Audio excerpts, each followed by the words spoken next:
People wondered if I had taken a cheap kind of marijuana cigarettes when I told the story. What I saw, I thought was a large airplane out of gas. Then a man touched me on the elbow and took me to the flying saucer, and we went into it about 60 feet. And I had the fear and suspicion that the men I saw were from Russia. Whew. What is up, guys? Welcome back to Studio M. I'm Jim, and today we are delving back into the world of W.V. Grant. This is going to be the last video of the year. We're going to take a break after this one. It's just a good way to close out the year. We started the year by looking over some of the wisdoms of this wise sage. If you growl all day, you will feel dog-tired by night. If the going is easy, you may be going downhill. You need to turn that boat around. I want the short ones, I don't want these two-liners. And we felt it was appropriate to end the year in such a way.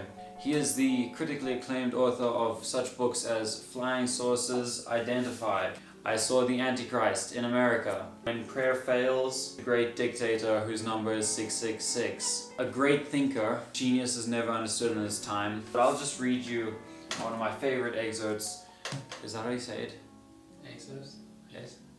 Okay. One of my favorite bits out of this one here about a man who got taken up by aliens. So people wondered if I had taken a cheap kind of marijuana cigarettes when I told the story. What I saw, I thought was a large airplane out of gas. Then a man touched me on the elbow and took me to the flying saucer. We went into it about 60 feet, and I had the fear and suspicion that the men I saw were from Russia, because they were about 4.5 feet tall. But my fears were quickly allayed when I saw a woman captain and was assured they would not harm anybody. It's just... yeah, I'm gonna break character. It doesn't make any sense. So first he's scared that they're from Russia because they're 4.5 feet tall. But then he isn't scared anymore because the captain is female. So let's start with Walter's words of wisdom. Alright, let's start with the first one I read. Physicians' mistakes are covered with earth. You must not only love flowers, but you must hate weeds. It's a message directly for some of you guys out there. Stay away from the weeds. A diamond is a piece of coal that kept trying. Bent knees make straight men. Ah, wow, this one is wisdom for you bachelors out there looking to find your significant other. Most girls admire the tone of a man's voice if it has a ring in it. Don't make your will out to your doctor. I think it means like if you write in your will and I'll give this to my doctor, then he's gonna kill you. I think that's what he's going for there. I believe that's called murder. Solomon made Proverbs, but Proverbs weren't made of Solomon. Most people are killed by unloaded guns. What does it mean? I'm assuming, like, by the time the person dies, the gun which was loaded is no longer loaded, I guess. They unload the gun on the person. A bridge hits a car only in self-defense. I feel like if you actually read one of these, or like a couple of these, once a day, your mind would be so warped by the end of a month. I don't think you could think straight. I think you would literally have changed the way your brain works, and you wouldn't understand it, and neither could psychologists. You would be lost, and there would be no return. So let's carry on. A switch in time saves crime. Switch, you know, like a stick.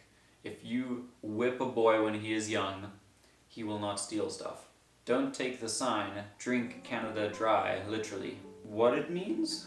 Condensed sermons. Now this is for all you preachers out there. I know a couple of you guys are subscribed, So, if you're ever in a pinch, just whip out your copy of Condensed Sermons and Capsules. I know you have one. You are a preacher after all. So let's just go ahead and try one out.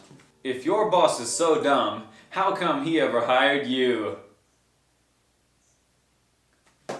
There are two things that can save a lot of guesswork. That is the computer and miniskirts. What was this guy on? How many was this guy on? He took all the sermon capsules before.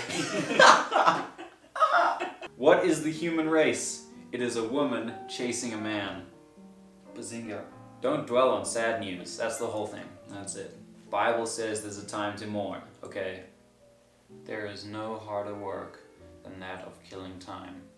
Believe me, I know. The other day I was playing a soccer game and we were about in the last quarter and I was just like, let this end, and it just took so long. So yeah, Is this guy still alive? I genuinely think nobody has any idea how old he is. 75 years old. He's still alive. It doesn't say that he's dead. He's been imprisoned for tax evasion. If you are true blue, you can't be a red. What that means today's climate is vote Democrat, not communist. Why buy eggs and chicken feed too? At this point I believe that is just not a sermon, that is a shower thought, and it doesn't mean anything.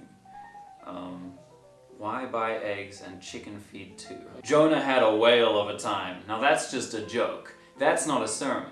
That's a pun. Life is a mirror. Try smiling in it. Men who speak the loudest and longest say the least. This guy was a preacher. I expect he spent a good deal of his time talking loudly. And probably longly. Probably longly. Ooh, if you fall twice in one trap, you are crazy. Mentally deranged. If you would sin a little for $5, you would sin a lot for $5.01. It's a lot in that extra penny. Physicians' mistakes are covered with earth. Covered with... Oh! I get it now! If a doctor messes up, you die! That's fun. That is... Wow, you really put that in a book. So, it's been a tough year for most of us, and it's hard to keep going in the face of such adversity, but I'd like to end off this year on a really strong note from Mr. Grant himself, Dr. Grant, Pastor Grant, ex-con Grant, one or the other, number 490. Don't marry a wardrobe. Happy holidays, and we'll see you in the new year. This is Jim, signing off for 2020. Maybe. Probably. Closing off season 3 at least. Season 3? No ways. Don't let the way you live swallow up your words. I like to throw dice away.